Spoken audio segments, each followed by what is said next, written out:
Bonjour à tous. Dans cette vidéo, je vais partager mes 3 pronostics pour les matchs clés d'aujourd'hui. Chaque jour, je consacre beaucoup de temps au football, à l'analyse, à l'écriture des scénarios et au montage vidéo. Donc, votre soutien est très important pour moi. Mettez la vidéo en pause, prenez une seconde pour laisser un like et, si possible, écrivez n'importe quel commentaire, peut-être même votre propre pronostic. J'en serai très reconnaissant, car j'ai besoin de voir que je ne fais pas tout cela pour rien. Et si vous n'êtes pas encore abonné, mais que mon contenu vous plaît, abonnez-vous à la chaîne. J'essaie de publier des vidéos de pronostics régulièrement. Aujourd'hui, nous commençons avec le match, Naples contre Bologne. Naples et Bologne représentent probablement la finale la moins attendue de la Supercoupe d'Italie. Mais compte tenu du niveau de jeu et de l'engagement des deux équipes, ce résultat est tout à fait logique. Pour ce match, je ne sais pas vraiment à quoi m'attendre en termes de buts.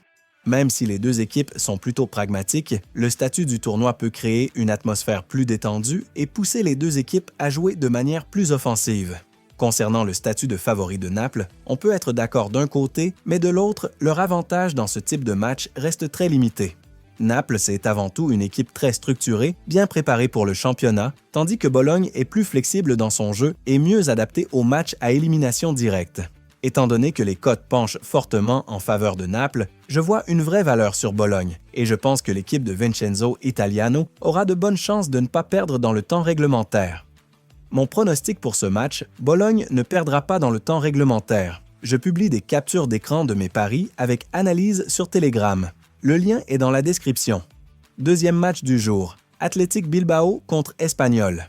L'Espagnol peut être considéré comme l'une des grandes surprises du premier tiers de la saison en Liga. L'équipe s'est tissée de manière inattendue dans la zone européenne et s'y est solidement installée. Les Catalans restent sur 4 victoires consécutives et beaucoup pensent aujourd'hui qu'ils peuvent poser de sérieux problèmes à l'Athletic et même lui prendre des points. C'est une équipe particulière et difficile à jouer, mais je ne la qualifierais pas d'idéale. Très souvent, surtout à l'extérieur, l'Espagnol a montré des faiblesses, notamment en défense. Ils n'ont pas beaucoup encaissé jusqu'à présent, mais leur jeu rappelle fortement la saison passée, où ils étaient très solides à domicile et assez abordables à l'extérieur face aux équipes du top 10. L'Athletic Bilbao arrive à ce match en bonne forme et la situation de l'effectif semble plus stable, surtout au milieu de terrain et en attaque.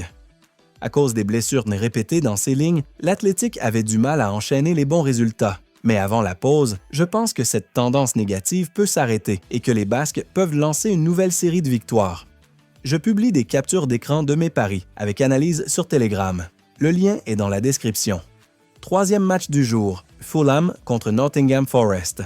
Fulham aborde ce match après une série impressionnante de rencontres riches en buts, où l'équipe a beaucoup marqué mais aussi beaucoup encaissé. Sur cette base, beaucoup s'attendent encore à des buts aujourd'hui. Pourtant, pour ce match précis, je pense que les chances d'un match très prolifique sont assez limitées, principalement à cause de la situation de l'effectif de Fulham et du style de jeu de Nottingham. Fulham ne dispose pas d'un banc très profond et utilise souvent pratiquement le même 11. Il y a seulement quelques jours, alors que Nottingham se reposait, l'équipe de Marco Silva jouait à l'extérieur contre Newcastle en Coupe de la Ligue et a dépensé beaucoup d'énergie. Sur le plan de l'effectif, Fulham a également perdu 3 joueurs partis à la Coupe d'Afrique des Nations, et tous étaient très importants dans le jeu de l'équipe. Fulham aime généralement attaquer à domicile, mais cette fois-ci, je ne vois pas comment il pourrait maintenir une pression offensive constante sans renfort pendant le match. De son côté, l'équipe de Sean Dyche ne change rien à ses principes. À l'extérieur, Nottingham joue avec un bloc très bas, en misant sur les contres et les coups de pied arrêtés, ce qui renforce fortement le caractère défensif de presque tous les matchs des Forest à l'extérieur. Je publie des captures d'écran de mes paris avec analyse sur Telegram. Le lien est dans la description. Merci beaucoup à tous pour votre attention. Si ce que je fais vous plaît, vous pouvez vous abonner à la chaîne. Bonne chance à tous et excellente journée.